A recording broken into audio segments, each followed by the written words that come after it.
ಏನು ನಮ್ಮ ರಾಜ್ಯ ಸರ್ಕಾರದ ಮಾನ್ಯ ಈಶ್ವರ್ ಖಂಡ್ರೆ ಅವರು ಬಹಳ ಉತ್ತಮವಾದ ಒಂದು ಯೋಜನೆ ಕೈ ಹಾಕಿದ್ದಾರೆ. ಇದು ನಿಜಕ್ಕೂ ಶ್ಲಾಘನೀಯ ಕಾರ್ಯ ಅಂತ ಹೇಳಕ್ ಇಷ್ಟಪಡ್ತೀನಿ.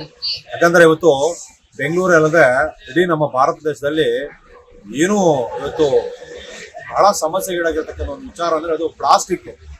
ಇವತ್ತು ಪ್ಲಾಸ್ಟಿಕ್ ಮುಕ್ತ ಮಾಡಕ್ಕಾಗ್ತಾ ಇಲ್ಲ, ಇವತ್ತು ಪ್ಲಾಸ್ಟಿಕ್ ನಿಯಂತ್ರಣ ಮಾಡಕ್ಕಾಗ್ತಾ ಇಲ್ಲ. ಎಲ್ಲಿ ನೋಡಿದ್ರು ಪ್ಲಾಸ್ಟಿಕ್ ಪ್ಲಾಸ್ಟಿಕ್ ಪ್ಲಾಸ್ಟಿಕ್ ರಾಶಿ.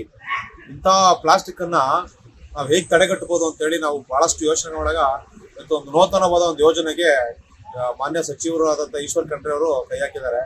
ಅದಕ್ಕೆ ಶುಭ ಕೋರ್ತೀನಿ. ಯಾಕಂದ್ರೆ ಅವರು ಏನು ಪ್ಲಾಸ್ಟಿಕ್ ಬಾಟ್ಲ್ಗಳನ್ನ ಯಾರು ಒಂದು ನೀರಿನ ಬಾಟ್ಲ್ಗಳನ್ನ ಖರೀದಿಸ್ತಾರೋ ಅದೇ ಅಂಗಡಿ ಮಾಳಿಗೆಗಳಲ್ಲಿ ಮತ್ತೆ ಅದನ್ನ ವಾಪಸ್ ನೀಡಿದ್ರೆ ಅವ್ರಿಗೆ ಅದರದ್ದು ಏನು ವೆಚ್ಚ ಇದೆ ಬಾಟಲ್ನ ವೆಚ್ಚ ನೀಡೋದ್ರ ಮೂಲಕ ಎಲ್ಲೂ ಪ್ಲಾಸ್ಟಿಕ್ಗಳನ್ನ ಎಸೆಯದ ರೀತಿಯಲ್ಲಿ ಎಲ್ಲಂದ್ರಲ್ಲಿ ಕಸಗಳನ್ನ ಒಟ್ಟು ಮಾಡದ ರೀತಿಯಲ್ಲಿ ತಡೆಗಟ್ಟುವ ಒಂದು ಪ್ರಯತ್ನ ಕೈ ಹಾಕಿದ್ದಾರೆ.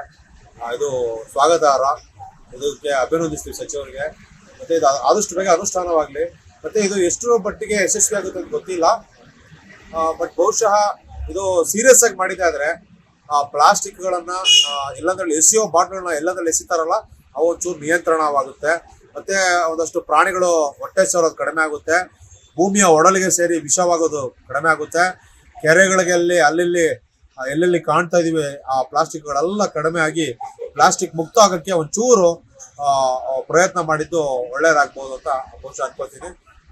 ಇದು ಪರಿಸರಕ್ಕೆ ಉತ್ತಮವಾದಂತ ಒಂದು ಬೆಳವಣಿಗೆ ಅಂತ ಹೇಳಕ್ ಇಷ್ಟಪಡ್ತೀನಿ. ಶುಭವಾಗಿ.